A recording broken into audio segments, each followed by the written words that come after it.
जी दोस्तों, ये ऊपर का मैं पानी एक बार उतार रहा हूँ।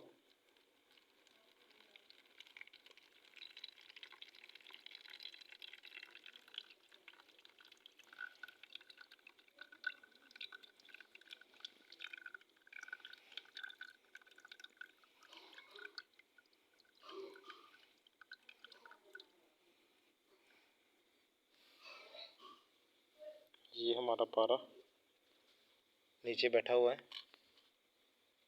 इसके अंदर मैं मज़ीद एक बार पानी ऐड कर देता हूँ।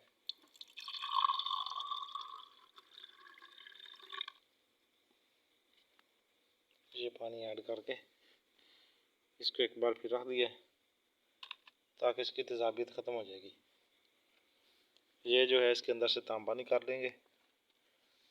वो तांबा सिमल्फाट डालकर सफ़ेद करके फिर गोल्ड के साथ मिला लेंगे।